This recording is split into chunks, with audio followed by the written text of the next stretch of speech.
नमस्कार, Manoj Tiwari talk show में आपका स्वागत है। मैं हूं प्रीति पांडे। तो जैसा कि नगर निगम चुनाव शुरू होने वाले हैं, हर वार्ड से प्रत्याशी अपनी तैयारी कर रहे हैं।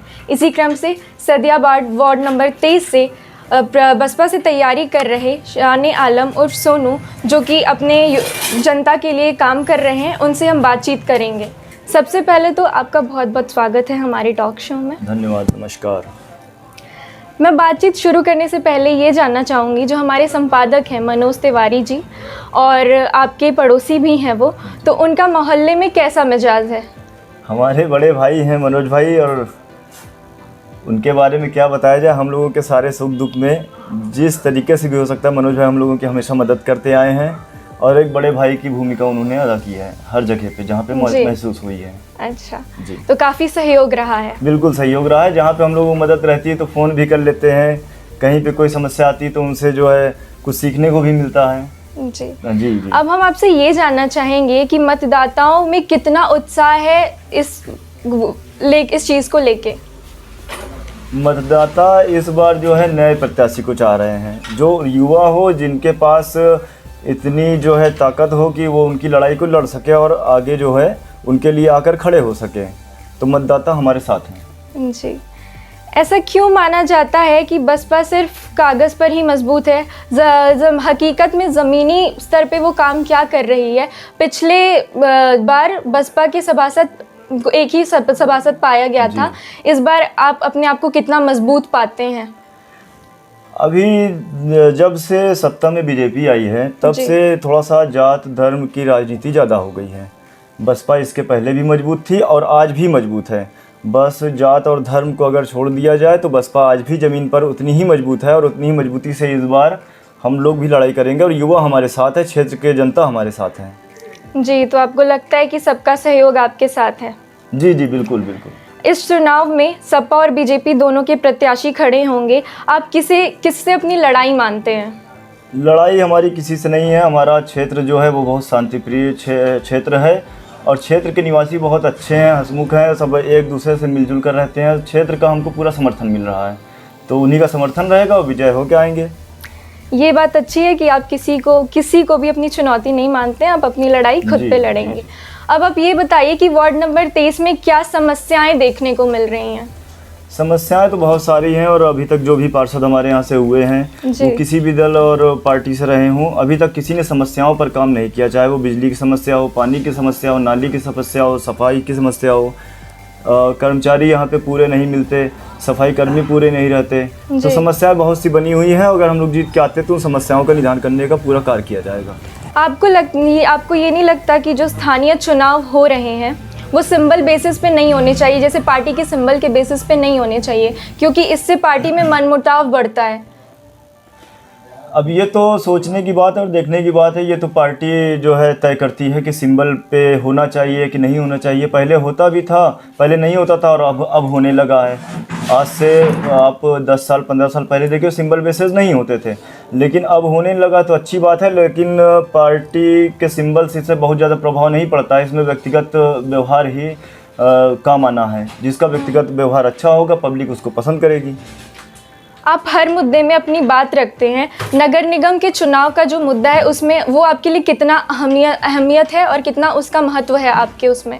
बिल्कुल बिल्कुल, बहुत अहम है। और इस चुनाव में बहुत सारे ऐसे मुद्दे हैं जिनके लिए हम लोग हमेशा से आवाज़ उठाते आए हैं और आगे भी उठाते रहेंगे, और उन्हीं मुद्दों पर हम लोग चुनाव जीता भी जाएगा। आज जिस तरह से छोटा बड़ा चुनाव बीजेपी आक्रामकता से लड़ती है, आप कितने आक्रामक हैं अपने चुनाव को लेके और अपने कार्यों को लेके? बीजेपी बहुत ही डरी हुई पार्टी है और जात धर्म की राजनीति करती है, इसलिए वो बहुत ज़्यादा डरी हुई है। बीजेपी से हमारी कोई लड़ाई नहीं है। हाँ, तो इस लड़ाई को हम लोग बहुत ही अच्छे से लड़के और बहुत ही ज़्यादा मतों से जीतेंगे। जी, बढ़िया, अच्छी बात है। स्थानीय चुनाव में सबके अपने अपने मुद्दे होते हैं, आपके वार्ड के क्या मुद्दे हैं? हमारे वार्ड के मूलभूत जो है कुछ मुद्दे तो खास है, जैसे साफ सफाई, बिजली की समस्या, पानी की समस्या आए दिन बनी रहती है। पानी की टंकी हमेशा ख़राब रहती है, मोटर ख़राब रहता है, और हमारे यहाँ के जो भी पार्षद हैं वो बहुत ज़्यादा कार्य तो करवा नहीं पा रहे हैं क्षेत्र में। तो जनता भी त्रस्त है, जनता न उनसे मुलाकात कर पाती है, न मिल पाती है, न वो जनता का फ़ोन उठाते हैं। तो जनता जो है इस बार बदलाव चाहती है। पार्षद का जो चुनाव है वो जाति धर्म के नाम पर ही होगा या फिर कुछ अलग है इस बार? पार्षद का चुनाव जो है इस बार, क्या पार्षद का चुनाव तो हर बार ही जो है व्यक्तिगत चुनाव होता है। जी जी। हाँ, तो इस बार भी जो है व्यक्तिगत ही होगा। जाति धर्म का इस पर बहुत ज़्यादा प्रभाव नहीं पड़ेगा। कुछ लोग, 2-4 लोग को छोड़ दिया जाए तो पूरा क्षेत्र बड़ा शांतिप्रिय क्षेत्र है और सब लोग एक दूसरे से मिलकर भाईचारे के तरीके से रहते हैं। तो बने रहिए हमारे साथ, मिलते हैं एक ब्रेक के बाद।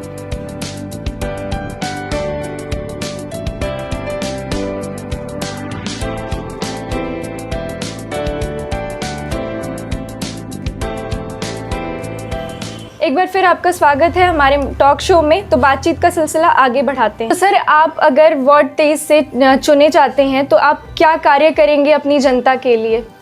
जनता के लिए हम जो भी हमारे नगर निगम से जो भी योजनाएं आएंगी, पहली बात तो उन जितनी भी योजनाएं हैं, सारे जो भी हमारे यहाँ के पार्षद रहे उन योजनाओं को जान नहीं पाते कि वो योजना है कौन कौन सी।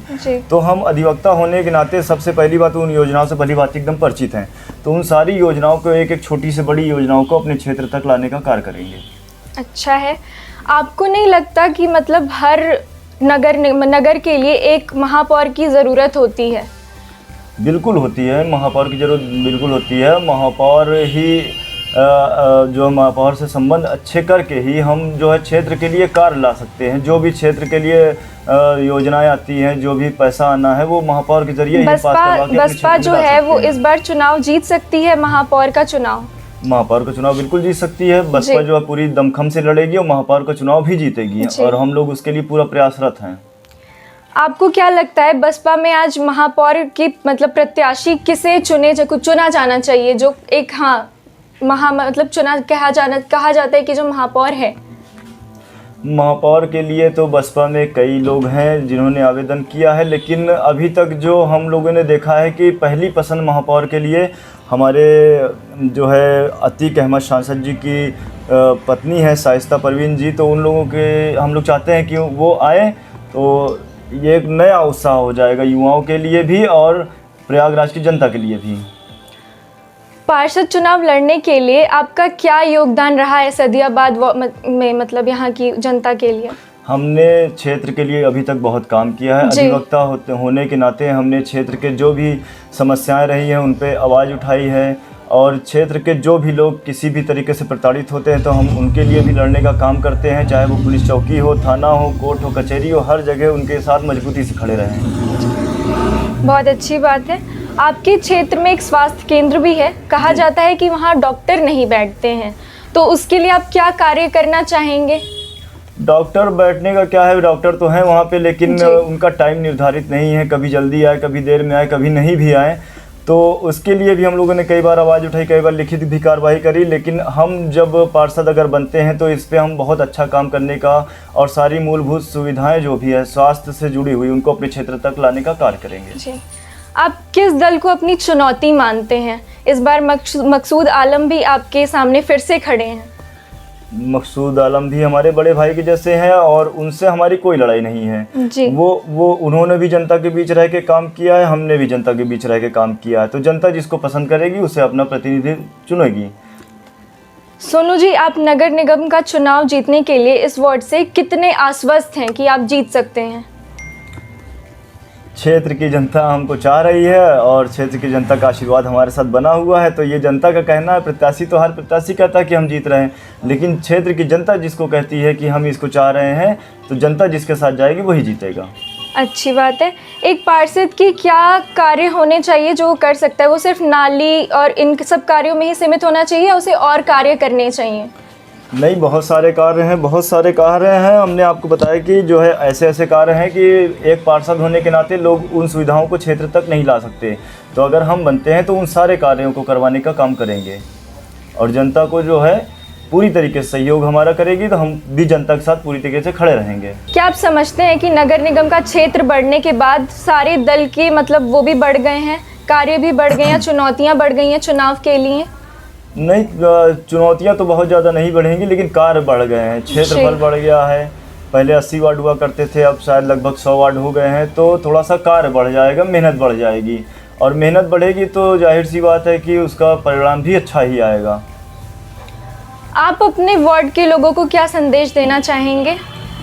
हमारे जितने भी वार्ड के सदस्य हैं, जितने भी हमारे भाई हैं, बड़े बूढ़े बुजुर्ग हैं, हमारी महिलाएं, माता हैं, बहनें हैं, सबको यही संदेश देंगे कि आप एक जो है पढ़े लिखे और समझदार, जो कि आपके लिए लड़ सके और सारे आपके जो भी कार्य हैं उनको अच्छी तरीके से, चाहे वो कागजी कार्य हों चाहे आपके सामाजिक कार्य हों, उनमें जो है आपके साथ खड़ा रह सके और दिन रात आपकी समस्याओं के लिए लड़ सके और सुने, ना कि उनका फ़ोन उठना बंद हो जाए, ना कि वो आप घर पे जाएं तो वो मुलाकात ना कर पाएँ। तो ऐसे समझदार और शिक्षित जो है युवा को जो आप सहयोग करें कि वो आपकी समस्याओं के लिए कार्य करें। आपका हमारे टॉक शो में आने के लिए बहुत बहुत धन्यवाद। जी जी जी, धन्यवाद धन्यवाद। तो जैसा कि आपने देखा कि बसपा से तैयारी कर रहे पार्षद के चुनाव के लिए शान आलम जी ने बताया कि वो अपने जनता के लिए क्या कार्य करेंगे, शिक्षा के लिए वो अपना वो करेंगे, कार्य करेंगे, आगे बढ़ाएंगे शिक्षा को, स्वास्थ्य की समस्याएं दूर करेंगे। तो ऐसे ही दिग्गज नेताओं से मिलने के लिए बने रहिए हमारे साथ और देखते रहिए मनोज तिवारी टॉक शो। धन्यवाद।